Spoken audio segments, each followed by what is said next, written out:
অবশেষে বিডিআর হত্যার মূল রহস্য বেরিয়ে আসলো। তাহলে কি গ্রেপ্তার হচ্ছেন সেনাপ্রধান? বিডিআর হত্যাকাণ্ড নিয়ে বিএডি তৌহিদ তদন্তকারীদের বলেছে, সেনাবাহিনী যেখানে ঘাঁটি গাড়ে সেখানে সে স্থানীয়দের সাথে সম্পর্ক তৈরি করে। Major Walker, now General Walker, betrayed by his fellow officers inside the pilkhana. তার সোলজার একজন মারা গেছে আর ইয়ারা বসে সে সুসুর করে পালায়। দর্শক, আজকের এই ভিডিওটি দেখলে আপনারা রীতিমতো অবাক হয়ে যাবেন। আপনারা জানেন ইতিমধ্যে আওয়ামী লীগ সরকারের পতন হয়েছে। এখন ক্ষমতায় আছেন অন্তর্বর্তী সরকার ডক্টর মোহাম্মদ ইউনূস। অন্তর্বর্তী সরকারের মাননীয় উপদেষ্টা ডক্টর মোহাম্মদ ইউনূস থাকাকালীন দেশে কি কি ঘটনা ঘটে যাচ্ছে তা আপনাদের প্রমাণ সহকারে দেখাবো। দর্শক, কথা আর বাড়াবো না, ভিডিওতে চলে যাব। তার আগে আপনাদের কাছে ছোট্ট একটি অনুরোধ, আপনি যদি আমাদের চ্যানেলে নতুন দর্শক হয়ে থাকেন তাহলে অবশ্যই চ্যানেলটি সাবস্ক্রাইব করে পাশে থাকা বেল আইকনটি বাজিয়ে দিতে ভুলবেন না। যারা অলরেডি আমার চ্যানেলটি সাবস্ক্রাইব করেছেন তাদেরকে জানাই অসংখ্য ধন্যবাদ। চলুন ভিডিওটি শুরু করা যাক। মোট 3টা তদন্ত কমিটি হয়েছিল। পূর্ণাঙ্গ রিপোর্ট কোনোটাই আনুষ্ঠানিকভাবে প্রকাশ করা হয়নি। ছাড়াভাবে 3টা রিপোর্টই পূর্ণাঙ্গ না হলেও আংশিকভাবে অনেকেই দেখেছেন, কারণ নানা সময়ে সেগুলো বেশ কয়েকটা সাইটে, সোশ্যাল মিডিয়াতে পাবলিশ করা হয়েছিল। আবার কিছু কিছু রিপোর্ট সরিয়েও ফেলা হয়েছে, কিন্তু আমি সবগুলোরই একটা করে কপি রেখেছিলাম। রিপোর্টগুলোর আংশিক বা প্রায় পূর্ণাঙ্গ প্রকাশিত অংশগুলো কতটুকু বিশ্বাসযোগ্য সে প্রশ্ন থেকেই যায়। তবুও সেই রিপোর্টগুলো থেকে পাওয়া তথ্য, প্রশ্ন, সেগুলোকে আমরা মিলিয়ে দেখব প্রকাশিত রিপোর্ট এবং প্রকাশিত গবেষণা কর্মের সাথে। আজকে আমরা দেখব বার্লিনে 2012 সালে প্রকাশিত একটা গবেষণা কর্মের ফাইন্ডিংস নিয়ে। খুব ইন্টারেস্টিং ফাইন্ডিংস আছে সেখানে। আমি বিডিআর হত্যাকাণ্ড নিয়ে প্রথম ভিডিওতে ইন্ডিয়ান ইন্টেলিজেন্সিয়ার কনসার্ন দেখিয়েছিলাম। কনসার্নটা কি ছিল? কনসার্নটা ছিল যেন দ্রুত সেনা অভিযান না হয় পিলখানায়। অথচ সারা বাংলাদেশের মানুষের স্বাভাবিক প্রতিক্রিয়া ছিল সেই দিন যেন দ্রুত সেনা অভিযান হয় তার পক্ষে, কারণ তারা বুঝতে পারছিল ভিতরে এমন একটা কিছু হচ্ছে যাতে সেইখানে আটকে পড়া অফিসার এবং তাদের পরিবারদের জীবন বিপন্ন। আজকে আমরা দেখব কিভাবে বাংলাদেশের মিডিয়ার একটা অংশ দ্রুত সেনা অভিযানের বিরুদ্ধে জনমত তৈরি করেছে। কারা এটা করেছে সে নামগুলোও দেখবেন। সেটা বুঝলেই আপনারা অন্তত শক্ত প্রশ্ন তুলতে পারবেন কেন সেনা অভিযান বিলম্বিত করার জন্য একটা পরিকল্পিত বা কনসার্টেড এফোর্ট ছিল। গত ভিডিওর আমি কিছু তথ্য আবারও আপনাদের মনে করিয়ে দিই। গত ভিডিওতে আমরা প্রমাণ সহ দেখিয়েছি বিএডি তৌহিদ তদন্তকারীদের বলেছে যে এই ঘটনায় সংগঠনের সময়ে বাইরের লোক ছিল। তাহলে হত্যাকাণ্ডের পরে বাইরের লোকদের পালিয়ে যেতে দিতে হবে। যারা মিলিটারি ব্যাকগ্রাউন্ডের তারা খুব সহজেই আমার এই পরের কথাগুলো ধরতে পারবেন। একটা মিলিটারি অপারেশনে ইভাকুয়েশন অপারেশনের একটা গুরুত্বপূর্ণ পার্ট। বিডিআর হেডকোয়ার্টার একটা আবাসিক এলাকার মধ্যে, শুধু আবাসিক এলাকা না, ঢাকার উচ্চবিত্তের বাস একদিকে, আরেকদিকে মধ্যবিত্ত নিম্নবিত্তের অপেক্ষাকৃত ঘনবসতি। আমরা জানি যে হত্যাকারীরা পালিয়েছে ঘনবসতি এলাকা দিয়ে। সামরিক বাহিনীকে যদি অপারেশনের পরে ইভাকুয়েট করতে হয়, সে ইভাকুয়েট করবে ফ্রেন্ডলি টেরিটরির মধ্যে দিয়ে। সে কখনোই হোস্টাইল টেরিটরির মধ্যে দিয়ে ইভাকুয়েট করতে চাইবে না, যদি না তার কাছে আর কোনো বিকল্প না থাকে। তাহলে একটা মিলিটারি অপারেশনের ইভাকুয়েশনের জন্য তাকে হয় একটা ফ্রেন্ডলি টেরিটরি খুঁজে নিতে হবে, অথবা ফ্রেন্ডলি টেরিটরি বানিয়ে নিতে হবে। আপনারা খেয়াল করলে দেখবেন সেনাবাহিনী যেখানে ঘাঁটি গাড়ে সেখানে সে স্থানীয়দের সাথে সম্পর্ক তৈরি করে। সে স্থানীয়দের চিকিৎসা দেয়, প্রয়োজনে পানি দেয়, বিশুদ্ধ পানি, খাবার দেয়, স্কুল তৈরি করে, প্রয়োজনে হাসপাতাল তৈরি করে, স্থানীয়দের সাথে সদয় আচরণ করে। এখন এই পুরো বিষয়টার সাথে আমরা মিলিয়ে দেখব বিডিআরের খুনিরা কিভাবে পালাবে। খুনিদেরকে খুনি হিসাবে স্থানীয়রা চিহ্নিত করলে তারা তো পালাতেই পারবে না। প্রথমত তাদের হাতে ভারী অস্ত্র থাকবে না, হালকা অস্ত্র থাকলেও থাকতে পারে, কিন্তু সেই অস্ত্র বা ফায়ার পাওয়ার যথেষ্ট নয় যদি স্থানীয়রা তাদের পালাতে বাধা দেয়। তাহলে সে কিভাবে পালাবে? তার পালানোর জন্য টেরিটরিটাকে ফ্রেন্ডলি টেরিটরি বানাতে হবে, যেন পালানোর একটা কন্ডিউসিভ এনভায়রনমেন্ট তৈরি হয়। এই পালানোর কন্ডিউসিভ এনভায়রনমেন্টটা তৈরি করেছিল বাংলাদেশের মিডিয়ার একাংশ। আর আমার উল্লেখিত গবেষণার আলোচ্য বিষয় সেটাই। সেই গবেষণায় যা প্রকাশিত হয়েছে বার্লিনের কনফ্লিক্ট অ্যান্ড কমিউনিকেশন জার্নালে, সেখানে দেখার চেষ্টা করা হয়েছে কিভাবে বিডিআরের হত্যাকাণ্ডকে প্রলেতারিয়েত বিপ্লব বলে বাংলাদেশের মিডিয়াতে চিত্রিত করা হয়েছে, যেন এই বিডিআরের খুনিরা জনগণের কাছে হিরো হিসেবে চিত্রিত হয় অন্তত প্রথম দিন, যেই দিনটা তাদেরকে পালাতে হবে। খুনিদের বিপ্লবী এবং সর্বহারা ইমেজ তৈরি করে তাদের পালিয়ে যেতে সাহায্য করা ছাড়া এই কাজের আর অন্য কোনো ব্যাখ্যা নেই। এই গবেষণাপত্রের নামটাতে এই পুরো গবেষণায় কি পাওয়া গেছে সেটা ফুটে উঠেছে। সেখানে বলা হচ্ছে টাইটেলে, দ্য বিডিআর মিটিং ইন বাংলাদেশের media, from a proletarian revolution to a brutal massacre.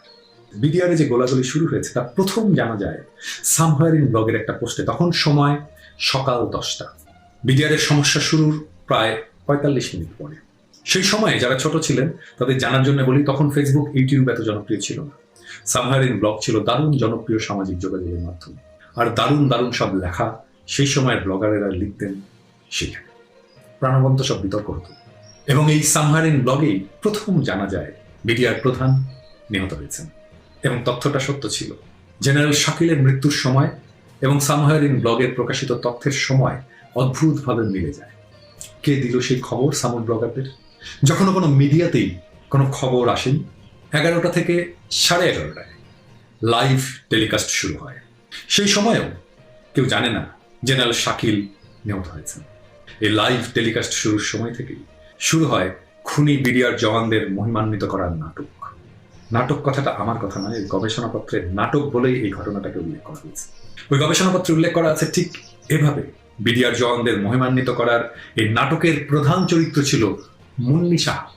সেই আপনার অনুভূতি কি মুন্নি সাহা? একেবারে এই ভাষায় লেখা হয়েছে। মুন্নি সাহা অক্ষতভাবে সেইখানে পৌঁছে প্রথম বিডিআর জওয়ানদের সেই তথাকথিত দুঃখের কাহিনী প্রচার করে। তখন কেউ বিডিআর গেটের কাছে যেতে পারছে না, যারা আশেপাশ দিয়ে গেছে তাদের উপরে গুলি ছোড়া হয়েছে, এমনকি অ্যাম্বুলেন্সেও গুলি ছোড়া হয়েছে। কিন্তু মুন্নি সাহা অক্ষত অবস্থায় গেলেন এবং জওয়ানদের ভাই ডেকে আবেগে ভরা লেদলেদে ইন্টারভিউ প্রচার করলেন। জিনিসপত্রের দাম কারা বাড়াইছে শুনবেন? অরিজিনাল সেনা কর্মকর্তারা বিডিআরকে দিয়ে দাম বাড়াইছে। আস্তে আস্তে বর্ডার থেকে সমস্ত মাল নিয়ে আসতো, নিয়ে আসা স্ট্রোক করতো বিডিআর এর প্যারেড গ্রাউন্ডে। স্ট্রোক করে সেই মালগুলি দেশবাসী মাধ্যমে অনেক দিন পর সাপ্লাই করতো, যার কারণে অনেক দাম বেড়ে যেত জিনিসগুলির। যত ডাল ভাতের টাকা আছে সব মেরে খেয়ে ফেলেছে। ডাল ভাতের নামে তারা কোটি কোটি টাকা হাতিয়ে নিয়ে গেছে, কোটি কোটি টাকা হাতিয়ে নিয়ে গেছে ডাল ভাতের নামে। শুধু অপারেশন ডাল ভাত নয়, বিডিআরের শীর্ষ কর্মকর্তাদের নিয়ে অভিযোগেরও শেষ নেই। রাইফেলস স্কোয়ার এবং বিডিআর দরবার হলের ব্যবস্থাপনা আর নির্বাচনের কাজ শেষে পাওনা টাকা পরিশোধে বঞ্চনা, কম বেতন ভাতা এসব নিয়েও বাহিনীর সাধারণ সদস্যরা ছিলেন ক্ষুব্ধ। ডিজি মহোদয় বিডিআর এর অর্থ সম্পদ সমস্ত কিছু লুটপাট করে নিছে। এক একটা পাজারু দাম হচ্ছে 50 লাখের ঊর্ধ্বে, সব বিডিআর এর রক্তের ঘামানো টাকা। তার টাকা এয়ারপোর্টে ধরা খাইছে, এটা গুজব করে দিছে, বুঝছেন?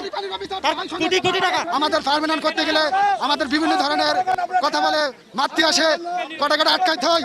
আমরা যাতে আর এরকম আমরা চতুর্থ শ্রেণী থাকতে রাজি না, আমরা চতুর্থ শ্রেণী থাকতে রাজি না, আমরা সরকারি হতে চাই। এই নির্বাচনের বিলও আমরা বিডিআর পাই নাই, সব মেরে খেয়ে ফেলেছে। না, আমি কোনো ষড়যন্ত্র তত্ত্ব আবিষ্কার করছি না যে সে কিভাবে অক্ষত অবস্থায় গেল, বরং প্রশ্ন তুলছি সে কি সাংবাদিকতার নীতিকে অনুসরণ করেছে? সে কি জানে ভিতরে কি হয়েছে? সে না জেনে সে এক পক্ষের কথা শুনে কিভাবে এই জওয়ানদের হিরো বানিয়ে দিল? এই গবেষণাপত্রে বলা হচ্ছে বিপ্লবী হিসেবে না হলেও প্রথম দিন বিডিআর জওয়ানদের হিরো বলে বাংলাদেশের সংবাদ মাধ্যম প্রচার করল। মুন্নি সাহার সেই প্রথম ইন্টারভিউ ছিল 4 মিনিট 20 সেকেন্ডের। মুন্নি সাহার টিভি ক্যামেরার সামনে অবাধে বিনা বাধায় তাদেরকে কথা বলতে দেয়। অথচ এই মুন্নি সাহাই টক শোতে কিভাবে ইন্টারাক্ট করে সেটা আমরা দেখেছি। বাংলাদেশের মিডিয়ার এই আচরণ সারা দুনিয়ায় নিন্দিত হয়, এবং এই গবেষণাপত্রের মতে একমাত্র যেই মিডিয়া কিছুটা পেশাদারী মনোভাব দেখিয়েছে সংবাদ প্রকাশের ক্ষেত্রে তা হচ্ছে ডেইলি স্টার। বাংলাদেশের মিডিয়ার চাই গুরু মঞ্জুরুল হাসান বুলবুলের একটা সাক্ষাৎকার কোট করা হয়েছে সেখানে। সে মনে করে না বিডিআর জওয়ানদের হিরো বানানোটা ভুল হয়েছে। নাইমুল ইসলাম খান, তারও একটা সাক্ষাৎকার ছাপা হয়েছে ওখানে। সে মনে করে না রিপোর্টিং ভুল হয়েছে, বরং সে সাফাই দিয়েছে বিদ্রোহের প্রথম প্রহরে সংবাদকর্মীরা সত্য প্রচার করেছে। সত্য আসলে কোনটা? এই আলাপে সত্য তো একটাই বেরিয়ে আসে, আর তা হচ্ছে নির্বিচারে খুনের পরে বিডিআরের ড্রেনে ফেলে দেওয়া অফিসারদের নিশ্চল মৃতদেহগুলো যখন আস্তে আস্তে ময়লা পানিতে ভাসতে ভাসতে বুড়িগঙ্গার দিকে যাচ্ছিল, তখন এই খুনের হোতা তথাকথিত হিরোরা ইউনিফর্ম ফেলে সাধারণ পোশাকে একে একে জনতার মধ্যে দিয়ে অবাধে পালিয়ে গেছে। জনতা তাদের পালিয়ে যেতে দেখেছে, কেউ বাধা দেয়নি। বুক চেটিয়ে সাদা ফ্ল্যাগ নিয়ে তখন মিউটিনির মধ্যে দিয়ে গিয়েছে, দেখানোর জন্য যে আর্মির লোকজন হচ্ছে করাপ্টেড আর তারা হচ্ছে তাদের সেভিয়ার। কারণ 1/11 সময় আর্মি বিভিন্ন ক্র্যাকডাউনে প্রমাণ করেছে যে সেনাবাহিনী কি পলিটিশিয়ানরা করাপ্টেড। সো এই জিনিসটা ছিল তাদের ফার্স্ট প্রজেক্ট, এবং এটার পরেই সেনাবাহিনীকে বিভিন্নভাবে এই করাপশনের দিকে অ্যাকচুয়ালি নিয়ে গেছে। এটা আমি এখন স্ট্রংলি বিশ্বাস করি, বাট ওই সময় ছিল না।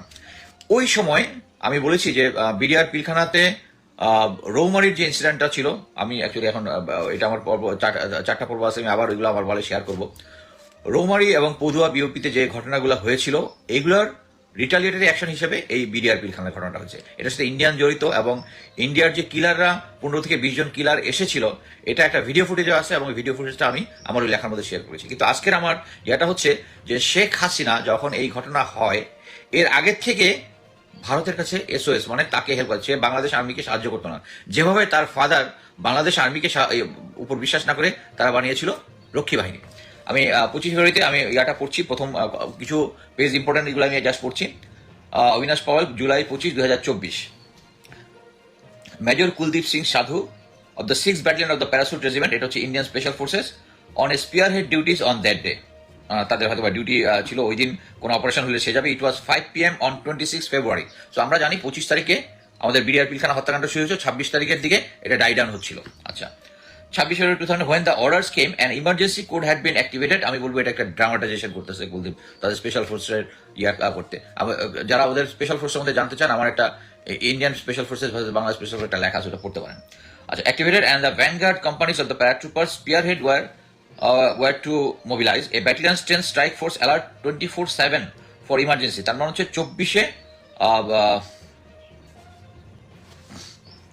27 for emergency deployments.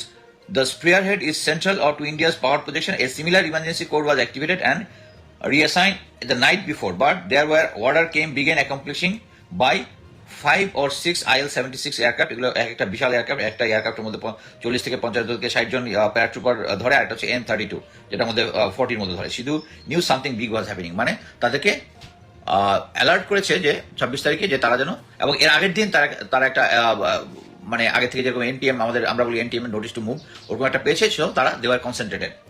আচ্ছা, 2.5 hours later, 2.5 ঘন্টা পরে 1,000 Indian paratroopers found themselves and Kalaikunda air force station at West Bengal. মানে এটার 1 ঘন্টা পরে তারা, এটা বিকাল 5টার কথা বলতেছে, 5 PM 26 তারিখে। 2 ঘন্টা পরে তারা 1000 Indian paratrooper Kalaikunda air force base হচ্ছে আমাদের যে সুন্দরবন যেটা আছে, সুন্দরবনের অপোজিটে আমি অ্যাজিউম করি এটা 30-35 মাইল দূরে একটা এয়ারবেস। এটা সেকেন্ড ওয়ার্ল্ড ওয়ার সময় থেকে settled for the night. Sidhu's commanding officer gave instruction that BDR had mutinied and were killing Bangladeshi officers and their families. The recently elected Prime Minister Hasina, who also held the defense portfolio, okay, actually phone আসতেছে, আমাগুলো কেটে দিচ্ছে। The BDR had mutinied and were killing Bangladeshi officers and their families. The recent elected Prime Minister Hasina, who also held the defense portfolio, felt threatened and could not count on the army's support. Army means Bangladesh Army's support. সে বাংলাদেশ আর্মিকে বিশ্বাস করেনি, এই জন্য সে ভারতীয় আর্মির সহায়তা চেয়েছে। She asked India for help, and that's why we are there, awaiting orders and preparing for all eventualities. When we touched down to Dhaka, remember Sadhu, New Delhi worried about the safety and Indian diplomats in Dhaka who could well come under fire if violence escalated. তার মানে এটা হচ্ছে সিধুকে তার commanding officer brief করতেছে যে ঢাকাতে আমরা যখন নামবো, ফার্স্টে তারা বলতেছে বিডিআর একটা মিউটিনি হয়েছে, ওখানে সিচুয়েশনে শেখ হাসিনা থ্রেটেন ফিল করছে, তা আমাদেরকে সাহায্য চেয়েছে, তারা বাংলাদেশ আর্মিকে বিশ্বাস করতে পারছে না, এবং তারা তাদেরকে তাকে করার জন্য আমরা যাব। লাস্টে বলতেছে যে আমাদের খেয়াল রাখতে হবে যে ইন্ডিয়ান ডিপ্লোম্যাট যারা আছে তাদের উপরে লাইফ থ্রেট আসতে পারে। তাহলে এটা থেকে আমরা ক্লিয়ার হলাম যে ইন্ডিয়ার কাছে তাদের ডিপ্লোম্যাট থেকে Sheikh Hasina is more important. Okay, next to the next page. The Ost massacre of army officers in Bangladesh history was underway. Shortly after the killing began, Hasina called her closest ally in New Delhi. Shortly after the killing. দর্শক, সম্পূর্ণ ভিডিওটি দেখলেন, আশা করি বিষয়টি বুঝতে পেরেছেন। এই নিয়ে আপনার গুরুত্বপূর্ণ মন্তব্যটি অবশ্যই কমেন্ট বক্সে জানিয়ে দিবেন। ধন্যবাদ।